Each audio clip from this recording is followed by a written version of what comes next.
Bonjour, bonjour et bienvenue sur la chaîne Espace Lys, la chaîne qui vous offre un espace pour briller.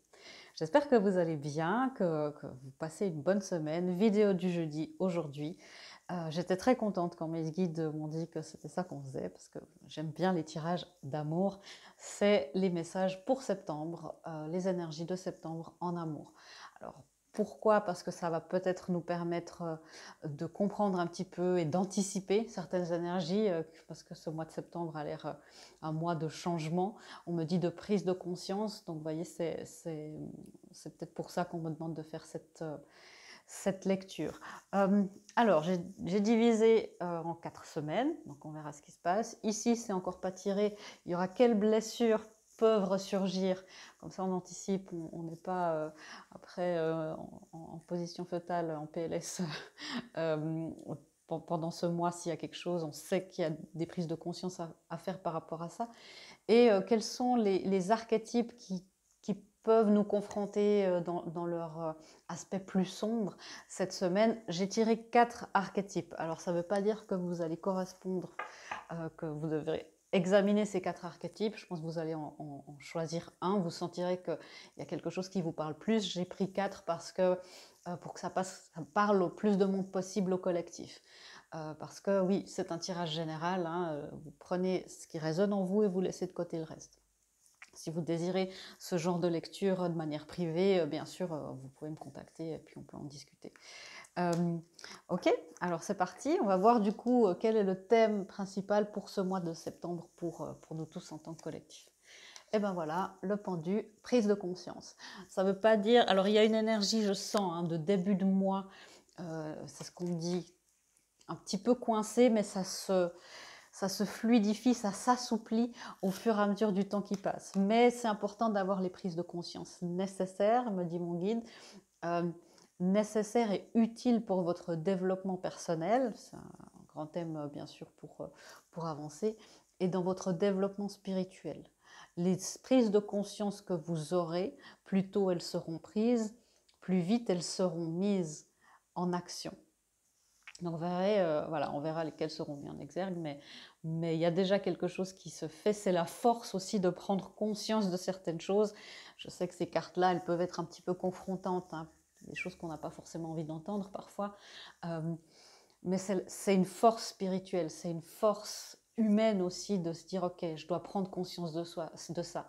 Je dois avoir une remise en question sur ça. Donc, on va voir ce qui se passe et je vais éclaircir bien sûr avec le tarot, hein. Ah ben voilà, l'énergie coincée, ce qui correspond à l'énergie du pendu, hein. Parfois, quand on tire le pendu, j'ai des gens qui me disent « Oh, j'aime pas ça parce que ça veut dire que je suis coincée quelque part », mais la pause, parfois, est nécessaire. C'est aussi une carte dans certains jeux qui s'appelle l'éveil. Donc, un grand mois d'éveil, hein, c'est plutôt ça que j'entends. Mais effectivement, il y a une énergie qui est un petit peu stagnante, un petit peu coincée. On a la possibilité, je pense que c'est pour ça qu'on nous les donne avec un tout petit peu plus d'anticipation ici dans cette semaine, dans ce mois plutôt, hein. C'est pour qu'on puisse avoir le loisir de faire ça et de débloquer les énergies pour qu'on ait plus d'abondance en masse, me dit mon guide. Vous voyez, ce sont des prises de conscience, l'énergie est coincée à des choses dans des endroits inconscients. Ce sont des choses cachées. Donc je vais éclaircir tout de suite avec le tarot pour savoir avec quoi on travaille. Vous voyez déjà des choses qui nous arrivent. Je sens que ça peut être une blessure d'injustice, hein, qui peut revenir. On va voir quand je serai là. Ok. Qu'est-ce qui est... C'est quoi cette énergie coincée, cette énergie stagnante et puis la chose cachée. Ok. Vous voyez, il y a... alors, on est dans le thème des amours, bien sûr, les connexions significatives, les relations significatives. Ce qui est coincé, c'est un petit peu de retrouver cette joie de vivre et cet espoir dans nos relations, quelles qu'elles soient, et peu importe l'état où elles en sont, peu importe où vous êtes dans votre chemin, et peu importe le chemin sur lequel vous vous trouvez.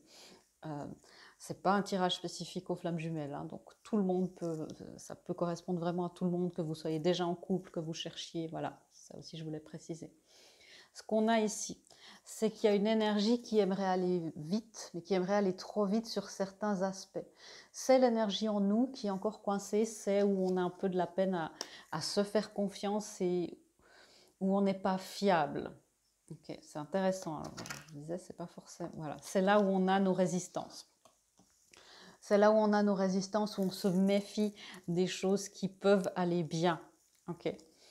C'est les énergies qui sont, ça c'est une énergie qui peut aller très très vite, qui est très passionnée, le chevalier de bâton, mais où on a l'impression, parce qu'on a l'habitude de travailler avec des énergies et de subir parfois, de naviguer, je vais plutôt dire ça comme ça, des énergies qui sont instables. C'est la nature de l'énergie, c'est la nature des champs énergétiques aussi des gens et des choses. Et on a presque l'habitude que on a presque pris l'habitude que cette instabilité, c'était quelque chose de constant.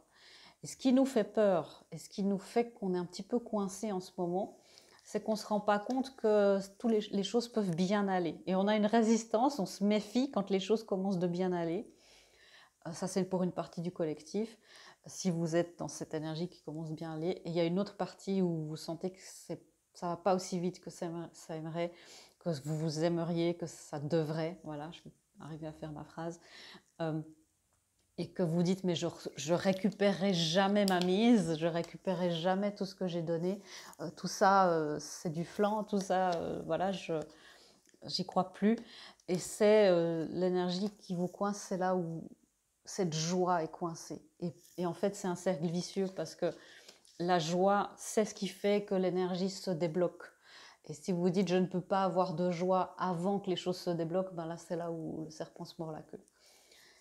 N'oubliez pas non plus notre ami le divin qui peut faire revivre, c'est une énergie, le jugement, hein, l'énergie ici évidemment de renaissance dans le jeu de tarot, et d'avoir la joie même en anticipation, même beaucoup avant que les choses peuvent renaître. Et le divin nous accompagne, c'est ce que j'entends clairement, le divin nous accompagne dans nos intégrations et nos diverses initiations. Ça c'est évidemment personnel à chacun. Vous êtes sur le bon chemin, on me le répète beaucoup. Et vous avez tout ce qu'il faut pour ramener la joie, l'équilibre et l'harmonie dans votre vie. Dégager les niveaux de conscience qui n'y sont plus prêts, qui s'y refusent. Dégagez-les avec diligence et avec bienveillance envers vous-même. Toute résistance est futile, le bonheur divin vous arrive. Donc vous voyez, c'est aussi laissez-vous envahir par ce bonheur divin. C'est cette première semaine là où on a encore des énergies qui correspondent évidemment avec la fin du mois d'août. Hein, bien sûr, ces énergies ne changent pas pile le premier du mois, ça serait trop simple. Mais vous voyez, il y a quelque chose qui est coincé en vous. On va voir un petit peu ce qui se passe après par rapport à ça. Ah, voilà, la deuxième semaine, plus ou moins. Vous voyez, il y a, voilà, les choses, si on se décoince, alors c'est peut-être une fois histoire d'aller chez l'ostéo ou chez quelqu'un qui vous masse pour aussi décoincer les énergies dans votre corps physique. Ça c'est aussi un message pour certaines d'entre vous. On a l'âme sacrée dans cette deuxième semaine et la compréhension.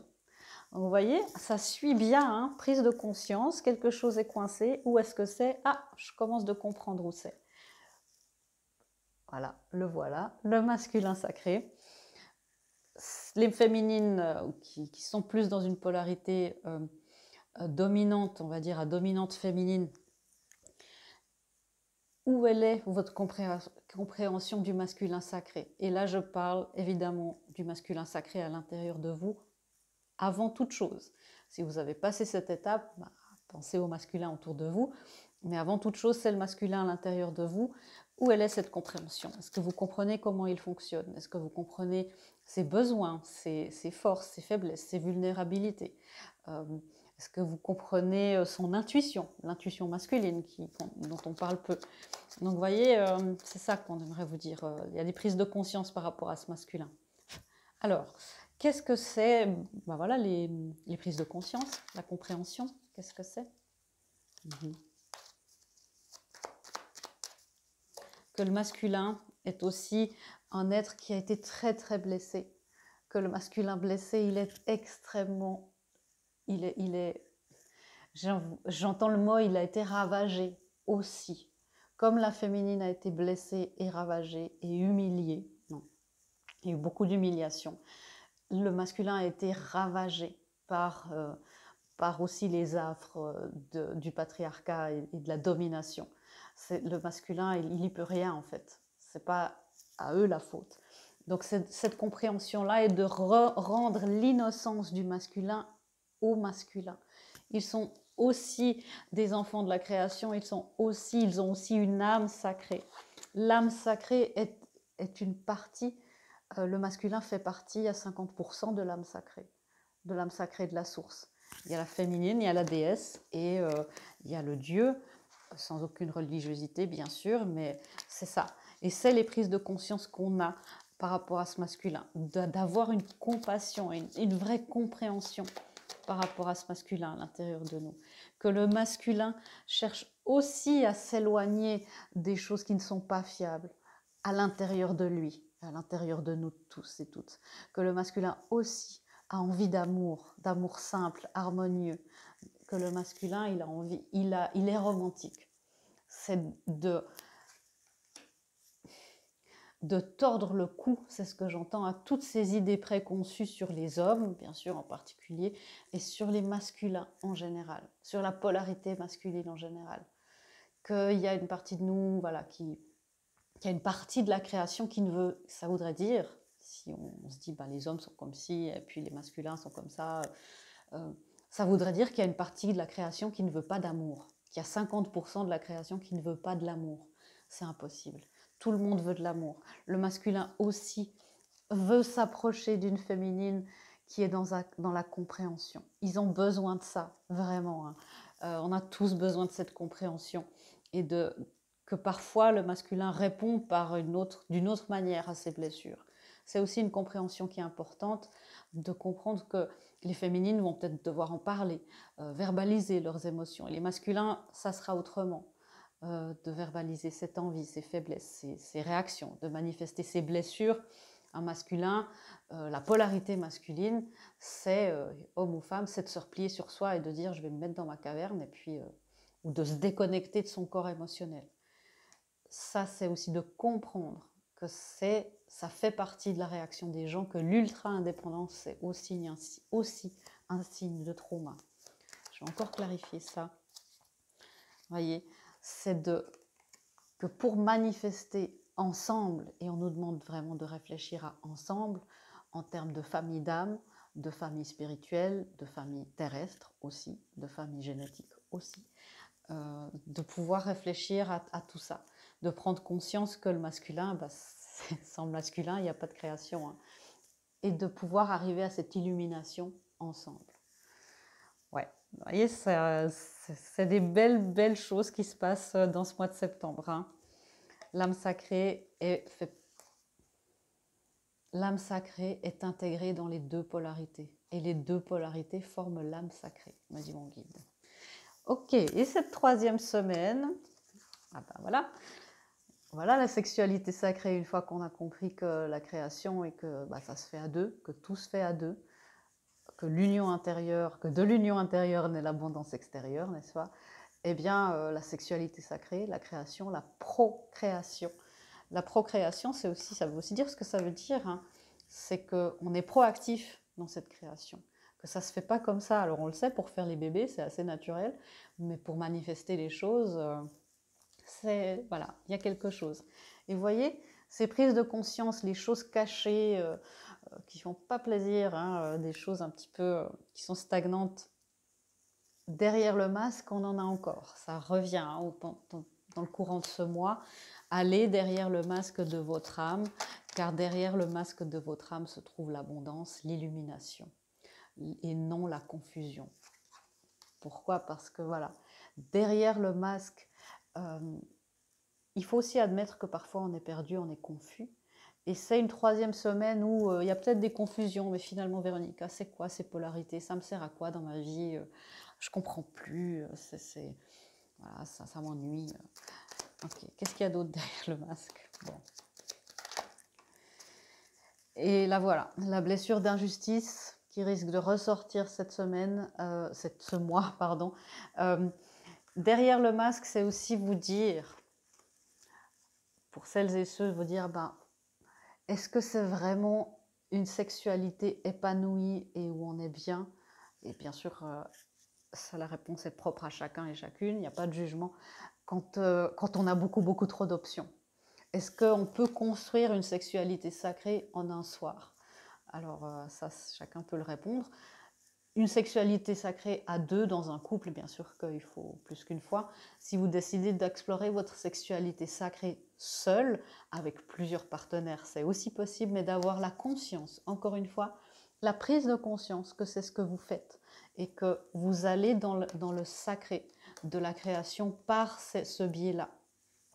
C'est l'énergie sexuelle, c'est l'énergie que l'humain possède qui est la plus puissante de manifestation. Donc savoir que derrière le masque, derrière peut-être des idées reçues ou des blessures qui empêchent encore l'engagement, si c'est ce que vous souhaitez, voilà, ça c'est à vous aussi de décider, c'est qu'il y a une envie de créer et que cette énergie de sexualité sacrée, elle est innée, elle est naturelle, c'est quelque chose qui vous attire naturellement d'explorer l'intimité par ce biais-là. Vous voyez, il y a cette blessure d'injustice au niveau de la sexualité sacrée. Alors, pour les femmes, on va dire plus ça, qui peut-être ressentent énormément, ben voilà, si vous avez subi des agressions, des abus, hein, on sait que ça touche plus de 90% des femmes, des personnes même, 90. Hein. Et puis aussi, si vous êtes homme, si vous avez subi ça, d'aller derrière cette injustice, derrière cette grande humiliation, cette grande marque de domination, cette arme qu'est la domination sexuelle, qu'on l'a tous et que ça, c'est une blessure pour tout le monde, homme, femme, tout le monde.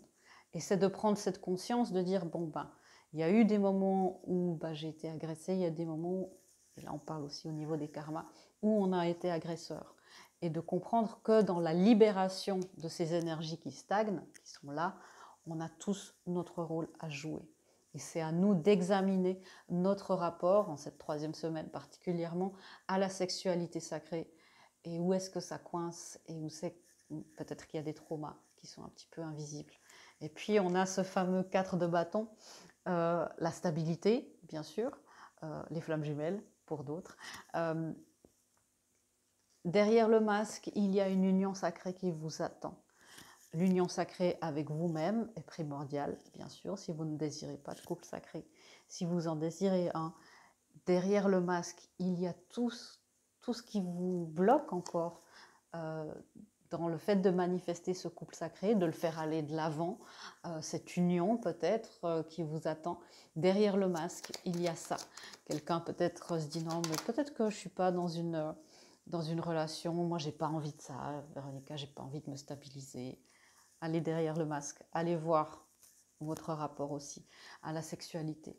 Est-ce que c'est une manière pour vous de donner de l'énergie vitale ou d'en prendre à d'autres? Ça se fait aussi, c'est pas grave. Personne ne vous en veut. Mais de savoir ce qui se passe avec cette énergie vitale, comment est-ce que vous la traitez? D'aller au fond de ça. Le roi de coupe, des émotions qui sont tellement ressenties mais peu verbalisées. Donc vous voyez, lui aussi il a un petit masque, hein. Mais il est dans la conscience de ce qu'il ressent. Quand il est équilibré, il a une maturité émotionnelle immense. Là, s'il n'est pas déséquilibré, évidemment, il va peut-être dire je ressens rien, il va être déconnecté. Ou alors il sera déséquilibré entre son mental et son cœur. Voilà. Je dirais une 5e carte. Merci, merci. 3e semaine, la force, l'union des contraires, l'union de la féminine, du masculin, de l'instinct, de la raison, du terrestre, du céleste. Voilà. L'union sacrée sur Terre. Voilà. Il y a peut-être des prises de conscience à avoir sur votre rapport avec ça pendant cette 3e semaine. Et cette 4e semaine, comment est-ce qu'on anticipe ça? Waouh! Vous voyez, la 4e semaine du mois de septembre, il y a la possibilité de marquer ça vraiment d'un événement, d'une pierre blanche. Euh, et le travail, tout le travail de prise de conscience que vous aurez fait pendant ce mois, je ne doute pas que vous le ferez, eh bien le travail va payer. Le feu d'artifice sera là. Je vais éclaircir, bien sûr.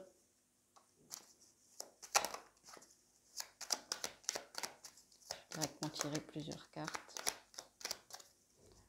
Ok. De la communication intérieure, plus de communication à l'intérieur de vous, plus de clarté, puisque la semaine d'avant, il peut avoir un petit peu de confusion par rapport à cette sexualité, par rapport à la vie, à l'amour, où est-ce que j'en suis, les unions, tout ça, les couples conscients. Et là, on commence un petit peu d'avoir cette communication intérieure, ou évidemment avec un partenaire, parce qu'on a re-rempli sa coupe, on a pu enlever les énergies stagnantes et du coup l'énergie d'amour qui vient, en fait, elle vient toute seule, l'énergie d'amour. On n'a pas besoin de l'appeler, on a juste à lui faire de la place. C'est pas un effort. L'effort, le travail, entre guillemets, c'est d'enlever ce qui encombre. Mais l'énergie d'amour, puisque l'univers n'aime pas le vide, la nature n'aime pas le vide, quand il y a de la place, elle met de l'amour. C'est tout. Donc de la communication, et puis plus d'abondance, plus d'indépendance, l'autonomie financière, j'entends autonomie affective, très important, et un cycle qui se termine. Alors, ça peut être un cycle de célibat qui se termine, parce que vous aurez... voilà. Encore une fois, ne prenez pas, m'appelez pas le 30 septembre pour me dire Véronica, il ne s'est rien passé. Les énergies sont fluides, hein. Le temps aussi d'ailleurs. Mais vous voyez, il y a un cycle de célibat, d'attente qui peut se terminer. L'attente de partager son monde avec quelqu'un. Mais ça peut se faire seulement si vous vous rendez compte à quel point vous désirez partager votre monde avec quelqu'un. Et si vous le ressentez, si vous laissez votre corps ressentir ça et votre cœur. Je ne doute pas que pour certains, certaines, votre mental vont me dire « Mais oui, Véronica, j'aimerais partager mon monde avec quelqu'un. » Mais est-ce que votre corps tout entier le ressent? Et si non, eh bien, où sont les résistances? Où est l'énergie qui stagne, qui ne permet pas à cette énergie de circuler pour attirer et manifester cette envie de partage? Où est-ce qu'on... Voilà, il y a des protections, il y a des choses voilà, derrière le masque, il y a la blessure d'injustice. Mais vous voyez, le travail vous met sur le chemin de votre destinée. Il y a, alors c'est peut-être pour une ou deux personnes d'entre vous, il y a un rapport aussi peut-être avec d'autres civilisations, peut-être que vous vous sentez un petit peu des étoiles, peut-être les Pléiades, ça vous parle. Travaillez plus aussi sur certains karmas galactiques, comme on peut les appeler, avec lesquels je travaille aussi. C'est important pendant cette dernière semaine de vous focaliser toujours sur le travail et sur la destinée que vous désirez accomplir. Et pas la destinée que votre mental aimerait accomplir, la destinée de votre cœur. Et si il y a une confusion là, le travail, c'est de prendre conscience déjà que vous n'êtes peut-être pas connecté à votre cœur ou pas connecté à votre corps. Quand on n'est pas connecté à son corps, je vous garantis, parfois on ne remarque pas. Donc c'est aller essayer de comprendre si vous l'êtes.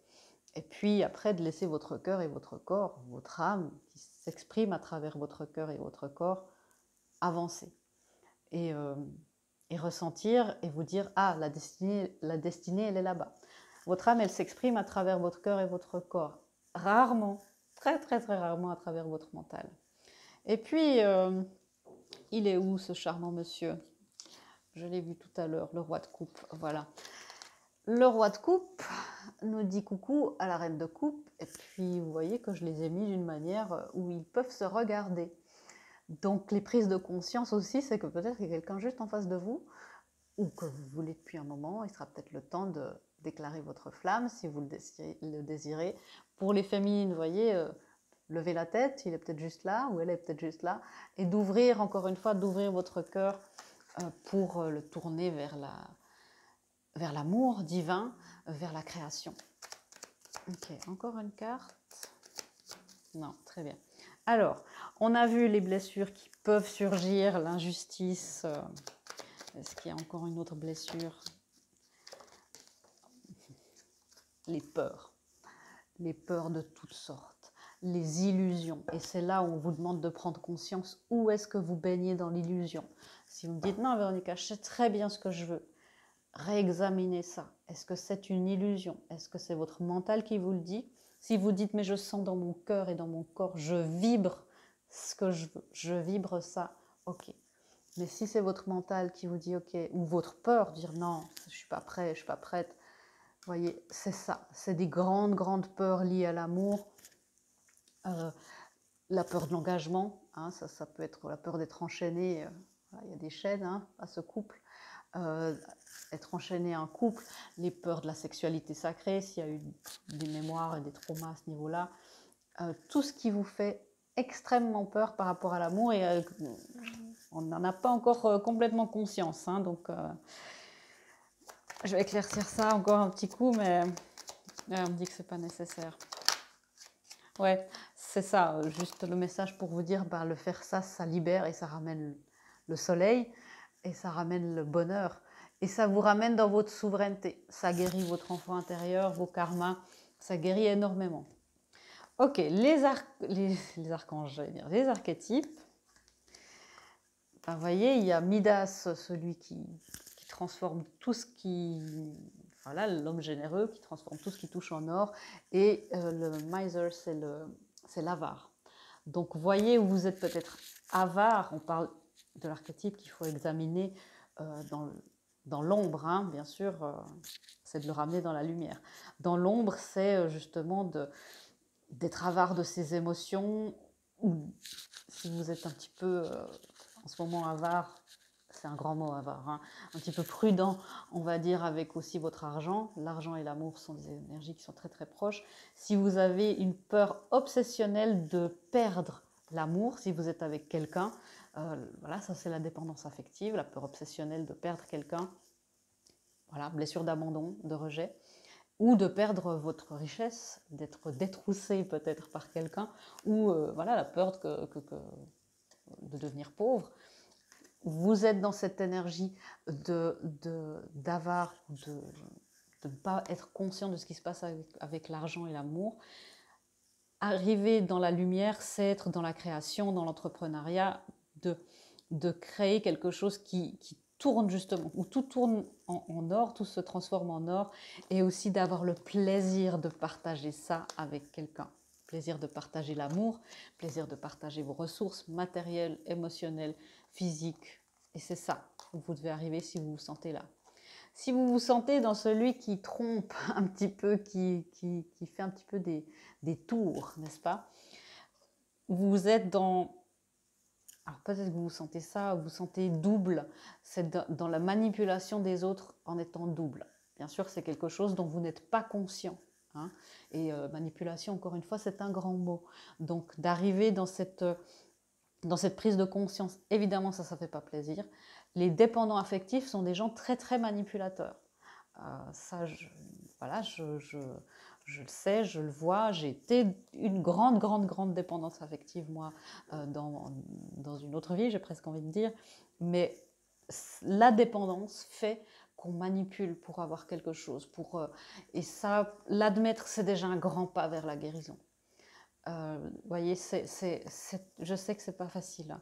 Et justement, d'arriver dans la lumière, c'est de transcender toutes les conventions qu'il y a avec vous-même, qu'il faut s'adapter, qu'il faut être dans un rôle de victime. C'est ça, hein, je parle de manipulation, c'est ça.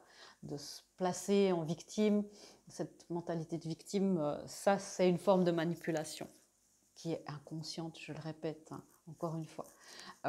Et c'est de pouvoir prendre conscience de ça et puis de comprendre quand cette blessure-là qui déclenche cette dépendance affective vous dirige, vous domine et que ça, c'est quelque chose qui est qu'on peut prédire, entre guillemets, que vous pouvez voir et puis d'arriver à transcender cette rigidité aussi là en vous et d'amener cette lumière et de vous laisser le droit aussi d'être tel que vous êtes. La dépendance affective fait aussi qu'on se manipule soi-même. Beaucoup, beaucoup, beaucoup, beaucoup. On se manipule soi-même.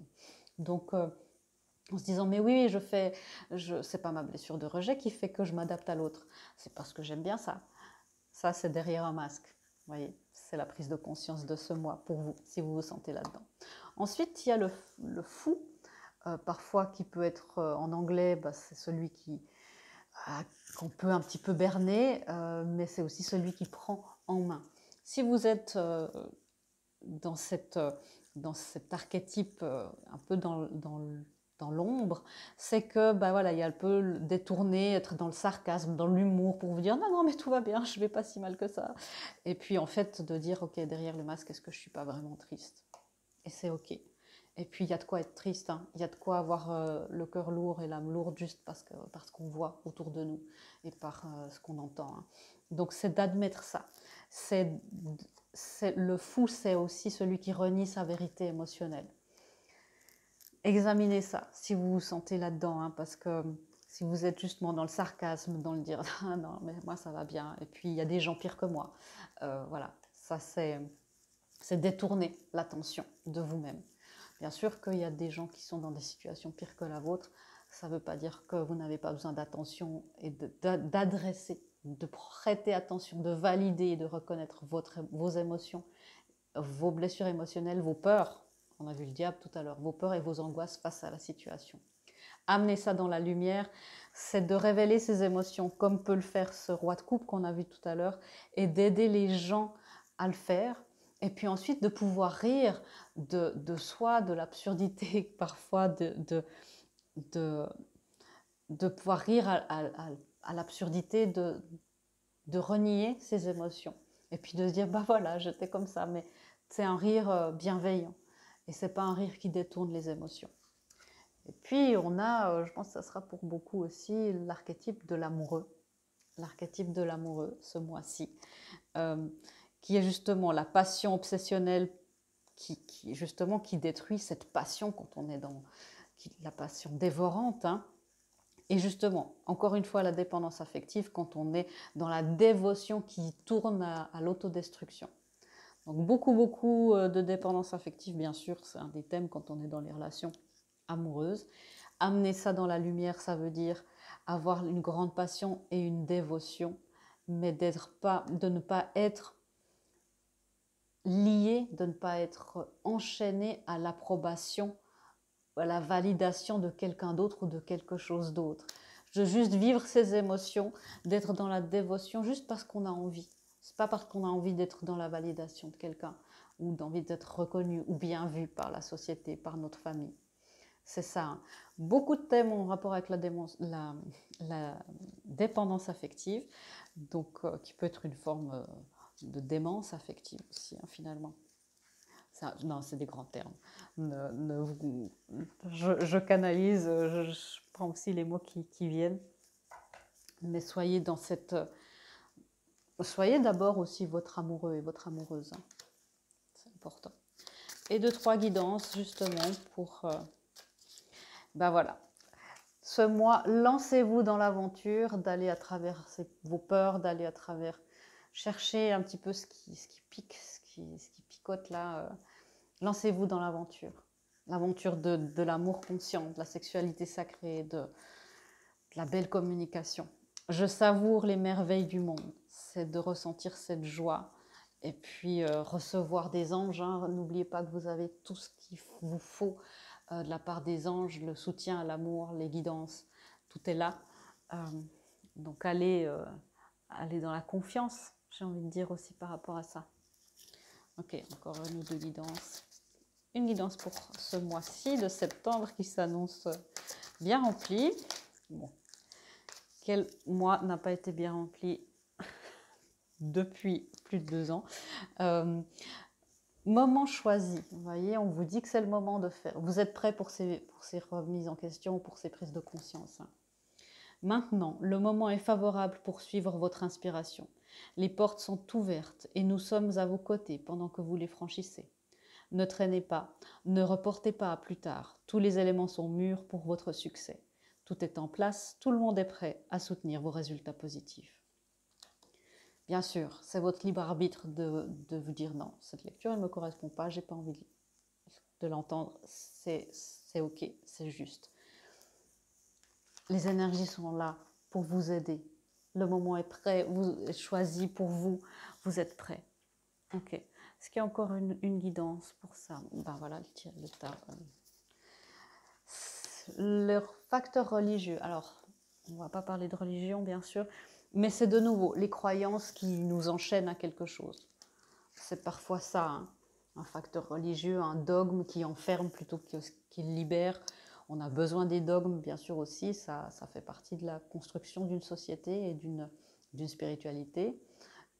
Après, il faut savoir s'en affranchir. Encore une fois, une remise en question, une prise de conscience sur certaines croyances. Ok, et enfin, une petite carte cœur pour qu'on ait encore un message. Bon, alors, si le mois de septembre n'est pas sexuel, voilà, vous me direz, voilà l'image. Et puis, on a l'union sexuelle. Tout est fait pour qu'on enlève vraiment ces croyances, qu'on ait plus de prise de conscience que la sexualité sacrée est une énergie qui peut soigner le monde.